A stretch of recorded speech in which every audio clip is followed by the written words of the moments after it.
Good evening everyone. विद्यार्थी मित्रांनो, मागच्या तासात आपण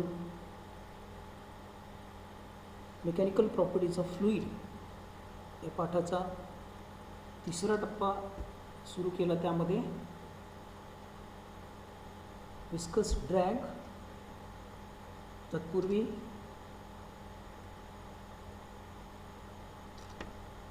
velocity gradient, Newton's law of viscosity ह्यांच्याविषयी थोडीशी माहिती मिळवली, त्यांचे फॉर्म्युले वगैरे तयार केले. तोच भाग आपण कंटिन्यू करू नवीन प्रयोगाच्या माध्यमातून.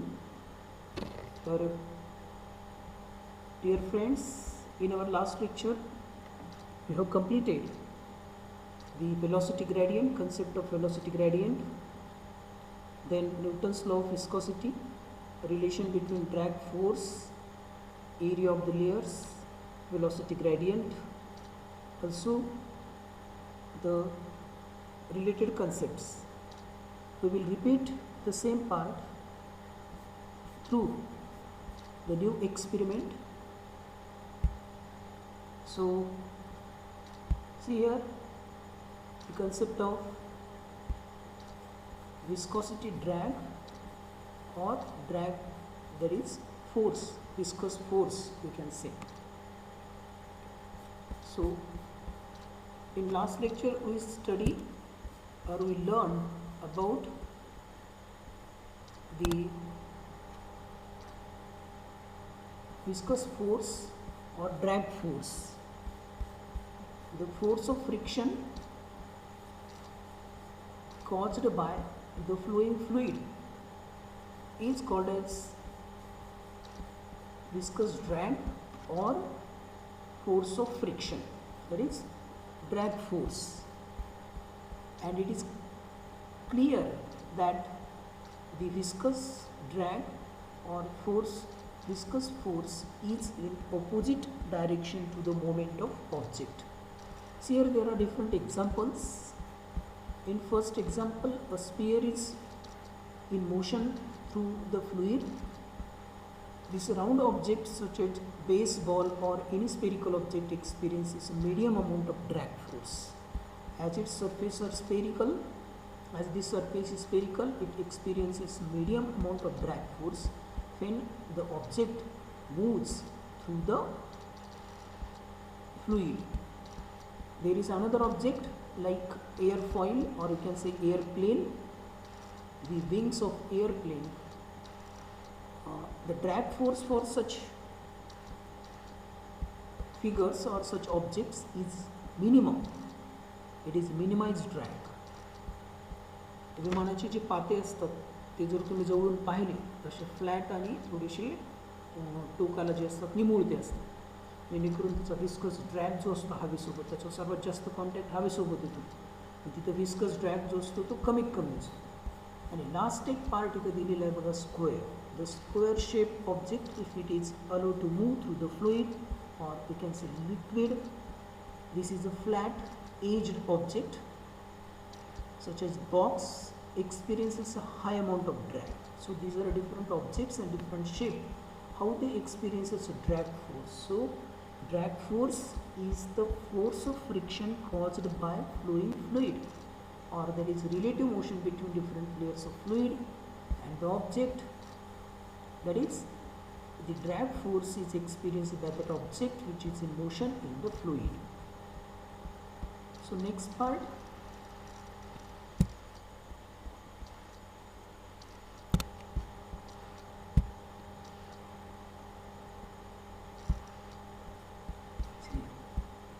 we have seen this concept velocity gradient in last lecture. We will repeat in short. The rate of change of velocity with respect to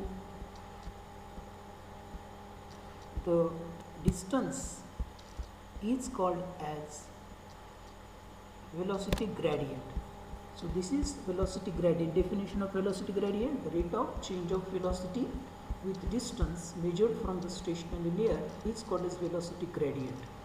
Velocity मध्ये होणारा बदल with respect to distance is called as velocity gradient. So this is The rate of change of velocity with respect to distance measured from stationary layer is called as velocity gradient, and Newton's law of viscosity states that for the streamlined flow, the viscous force or drag force acting on any layer of fluid is directly proportional to number 1 area of the layer and number 2 the velocity gradient.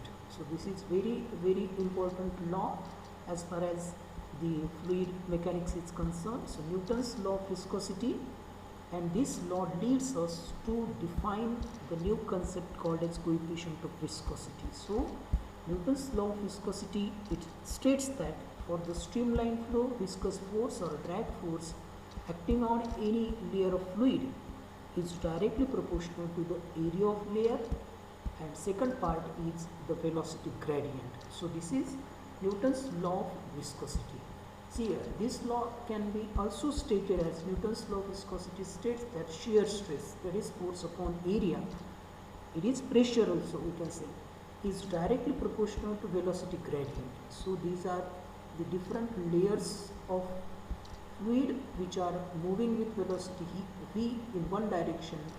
There is change in velocity with respect to such distance. These are the distances along suppose y-axis, and that viscous drag is suppose along x-axis. So that viscous drag is directly proportional to area of the each layer and the velocity gradient. So this is also figure showing the same part. So here force is directly proportional to area, also it is directly proportional to velocity gradient. If you combine these two, the drag force or viscous force is directly proportional to area and velocity gradient. So replace this proportionally sign by a constant called as coefficient of viscosity. So drag force or viscous force becomes eta into area into dv by dx, that is velocity gradient. So using this relation we can find relation for eta, that is coefficient of viscosity. It is eta equal to capital F upon area into dv by dx. So from this relation we can also write F by A, which is pressure or tangential force per area as mentioned in this law. So it is equal to eta into dv by dx. So using this relation we can state Newton's law of viscosity as the force per area or shear stress is directly proportional to number 1, that is velocity gradient, and constant of proportionality is again eta. Here eta is the coefficient of viscosity. So SI unit of eta, it is Newton, force is measured in Newton, area is measured in meter square, and velocity in meter per second, and this displacement in distance in meter. So combine this total part, we get Newton second per meter square. This is SI unit of viscosity, coefficient of viscosity. Newton second per meter square. CGS unit is dyne second per centimeter square. It is also called as poise. So dimensions of viscosity constant, coefficient of viscosity, it is Newton, can be written in terms of fundamental unit as kilogram meter per second square. This is fundamental unit second, and meter square is also fundamental unit square. So after solving this, one mass remains constant, m to the power 1, length remains constant at denominator term, it is L minus 1, also second to the power minus 1 remains here, t to the power minus 1. So this is unit and dimension of coefficient of viscosity. So this is velocity gradient and Newton's law of viscosity. Next, see, in last lecture we also discussed the effect of temperature on viscosity or coefficient of viscosity. It is clear that in case of liquids, if temperature increases, the cohesive force which is present between molecules of the substance decreases. So the viscosity decreases or coefficient of viscosity also decreases. And in case of gases, with increase in temperature, the collision increases. So as collision increases, viscosity increases. So coefficient of viscosity also increases. So effect of temperature on viscosity. See here, higher is the viscosity of fluid, slower is the flow. It is clear that if viscosity is more for a liquid, that liquid flows very slowly. And if viscosity is low, that fluid flows faster. As far as water is concerned, the viscosity is low, therefore it flows faster as compared to honey or oil.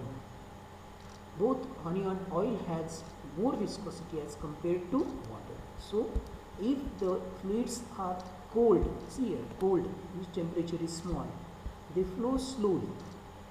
But as temperature becomes high, they flows fast. It is hot temperature, you can say. So the fluid flows fast. So the viscosity of most fluid decreases as temperature, especially for liquids, and increases, temperature increases.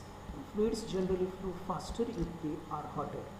If they are hot, they moves faster, means coefficient of viscosity decreases. In short, viscosity also decreases with increasing temperature in case of liquids. Next part is Stokes' law of viscosity.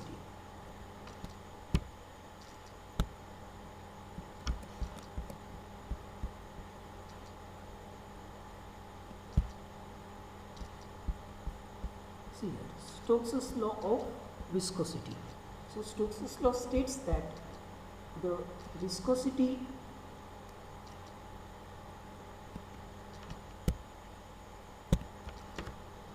the viscous force acting on small sphere falling through the viscous medium is directly proportional to number 1 radius of the sphere, number 2 velocity through the fluid, and number 3 coefficient of viscosity of the fluid. So if a object, spherical object, is allowed to fall or allowed to move through the fluid, it moves with certain velocity in downward direction. It experiences a drag force, and that viscous force or drag force depends upon the radius of the spherical part, velocity with which it is moving, and last one is coefficient of viscosity of surrounding liquid. So Stokes' law states that viscous force acting on the small sphere falling through the viscous medium is directly proportional to radius of the sphere. Number 2, it is directly proportional to velocity through the fluid, and number 3, the coefficient of viscosity. If we combine these three, we get viscous force or drag force is directly proportional to radius, velocity, and coefficient of viscosity. Replace this proportionality sign by a constant called as empirical constant. It is 6 pi, which is empirical constant. So drag force or viscous force becomes 6 pi r v eta.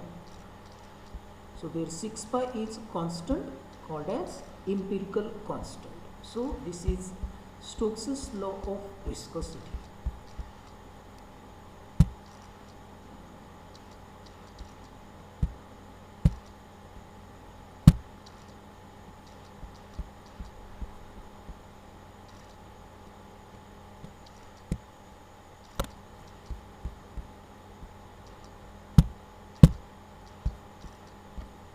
So we have to obtain expression for terminal velocity.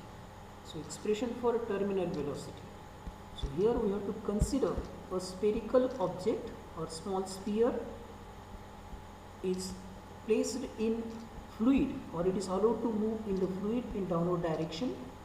When it moves in downward direction, it experiences three forces. Number 1, it is buoyancy force in upward direction. Number 2, drag force in upward direction or viscous force in upward direction, and its weight mg, which is acting vertically in downward direction. So here is a sphere of radius r whose material having density rho. It is moving with certain velocity in downward direction. That velocity at a particular condition is terminal one. It experiences